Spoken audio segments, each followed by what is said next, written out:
ఏపీలో రాజకీయం బహుచిత్రంగా ఉంటుంది. ఎవరేమి అన్నది ఒక పట్టాన తెలియదు.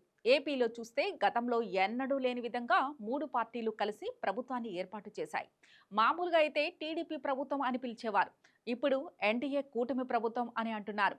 ఇదొక వింత అనుభవంగానే ఉంది. దీనిని ముందు 2014లో కూడా బీజేపీకి చెందిన ఇద్దరు మంత్రులు టీడీపీ ప్రభుత్వంలో ఉన్న దానిని అచ్చమైన చంద్రబాబు ప్రభుత్వంగానే అంతా చూశారు. అలాగే మీడియా రాసింది.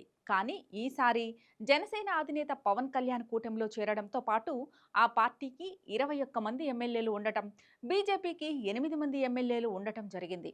ఈ రెండు పార్టీలకు కలిపి ఏకంగా 4 మంత్రులు కేబినెట్లో ఉన్నారు. అంటే మొత్తం మంత్రివర్గంలో 6వ వంతు అన్నమాట. అలాగే 16% అన్నమాట. మరి ఈ విధంగా ఒక గుర్తించదగిన నంబర్తో కూటమిలో మిత్రపక్షాలున్నాయి. ఒక విధంగా సగం పార్టీలు అధికారంలోనే ఉన్నట్టుగా లెక్క. మరి బయట మిగిలినవి ఏమిటి అంటే వైసీపీ, కాంగ్రెస్, కమ్యూనిస్టులు, ఇతర చిన్న పార్టీలు. ఇవన్నీ కలిపి విపక్షం అని అనాలి. అలాగే చెప్పాలి కూడా. కానీ విపక్షం ఏకైకమైనది వైసీపీయే అని ఆ పార్టీ నేతలు అంటున్నారు. జాతీయ పార్టీ ఇండియా కూటమిలో పెద్దదిగా ఉండొట్టు కేంద్రంలోని ఎన్డీఏ కూటమిని ఎదిరించి నిలబడిన కాంగ్రెస్ని ఏపీలో కూటమిలోకి చేర్చేస్తున్నారు. ఎన్డీఏ కూటమిలో కాంగ్రెస్ కూడా భాగమే అని వైసీపీ సీనియర్ నేత, మాజీ మంత్రి అంబటి రాంబాబు అంటున్నారు. ఆయన ఏపీసీసీ అధ్యక్షురాలు షర్మిల మీద తీవ్ర ఆగ్రహం వ్యక్తం చేశారు. ఏపీ కాంగ్రెస్కి అధ్యక్షురాలిగా కాకుండా బాబు తరపున ఆమె మాట్లాడుతున్నారని మండిపడ్డారు.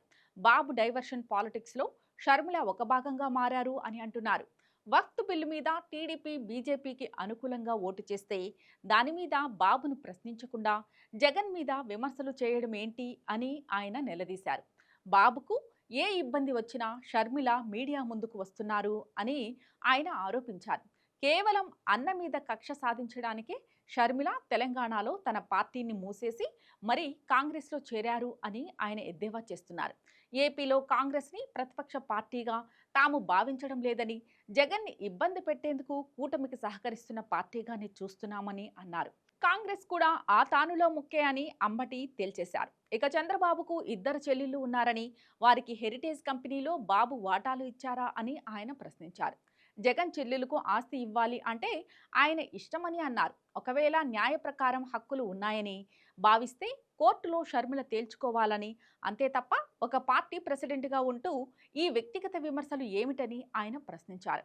మొత్తం మీద జగన్ని 16 నెలల పాటు జైల్లో పెట్టిన కాంగ్రెస్ అగ్రనాయకత్వం ఆయన్ను మరింతగా సాధించేందుకే చెల్లెల్ని తెచ్చి పార్టీలో ప్రెసిడెంట్గా చేసింది అని అంబటి లాంటి వారు భావిస్తున్నారు.